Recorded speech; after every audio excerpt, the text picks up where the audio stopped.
Hello বন্ধুরা, তোমরা সবাই কেমন আছো? আশা করি ভালো আছো। তো চলো আজকের তোমাদের জন্য নতুন একটা রেসিপি নিয়ে এসেছি, সুজি। তো রেসিপিটা শুরু করা যাক। চলো, আলুটা সিদ্ধ করে নিয়েছি, এবার ছাড়িয়ে নিই।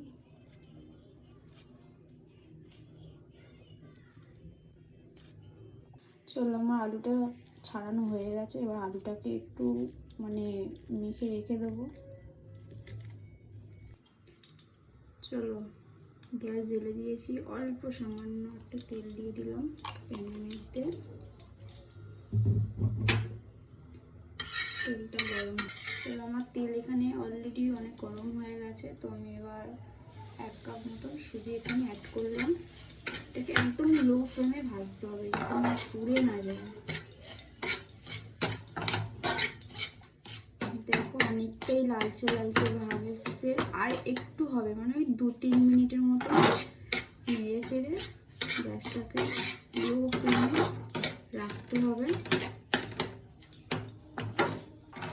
তো সুজিটা আমার এবার কমপ্লিট হয়ে গেছে।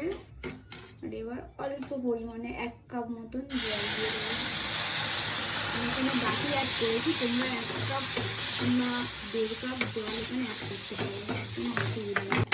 দেখো জলটা আমার প্রায় অনেকটাই শুকিয়ে এসছে, আর একটু শুকাবে, আর 1টা মিনিট নিয়েছে। দেখতে পাচ্ছ তো, জল যখন শুকিয়ে আসবে তখন জিনিসটা এইরকমই হয়ে যাবে, ঝরঝরে একটা ভাব চলে আসবে। চলো, আমার এবার কমপ্লিট হয়ে গেছে। আমি এবার এটাকে নাড়িয়ে নেবো।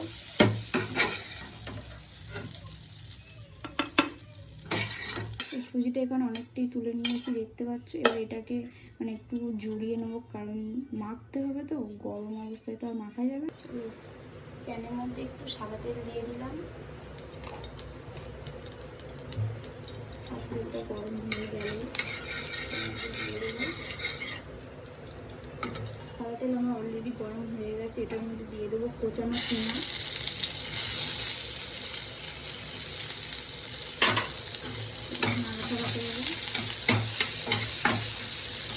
এখানে অনেকটাই লাল লাল হয়ে এসছে, আর একটু 5 মিনিট মতন নেড়ে ছেড়ে লাভিয়ে নিতে হবে।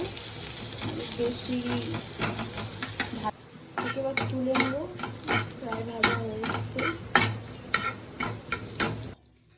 চলো, সিদ্ধ সুজির সাথে সিদ্ধ আলুটাকেও অ্যাড করে দিলাম।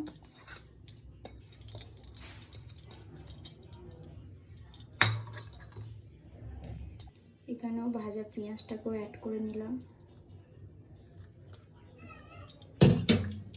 এখানে অল্প পরিমাণে নুন, স্বাদ মতন বুঝেই নুনটা দেবে। এখানে অ্যাড করেছি গোলমরিচ গুঁড়ো।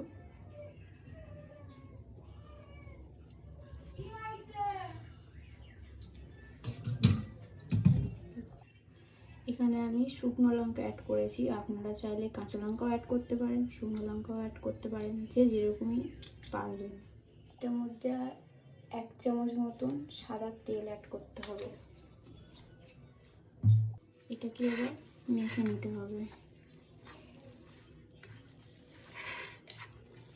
আমার এখানে মাখাও কমপ্লিট হয়ে গেছে। এবার এটাকে সাদা তেল দিয়ে বেলে একে একে শেপ দিয়ে নেবো, সেটাও দেখিয়ে দিচ্ছি কীরকমভাবে শেপ দেবে।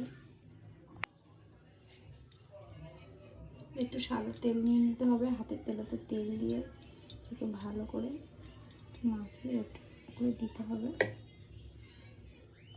এরকমই ছুরি দিয়ে যে যেরকমভাবে পারবে শেপ দিয়ে নেবে, নিয়ে এবারে চেপে চেপে জিনিসটা টাইট থাকবে, আর খুলবে না।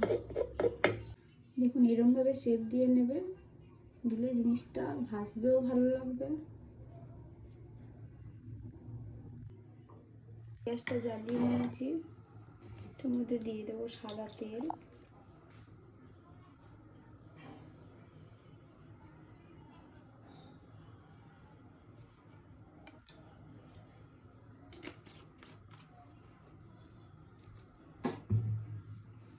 চলো, আমার সব খাবার রেডি। আমি এবার এক এক করে গরম তেলে ছাড়বো।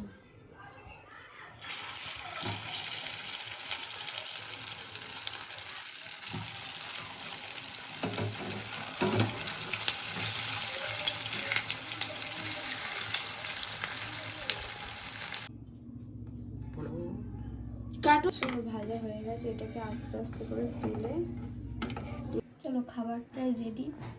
এরকমভাবেই করবে, বাড়িতে করে খেয়ে দেখো, খুব ভালো লাগবে।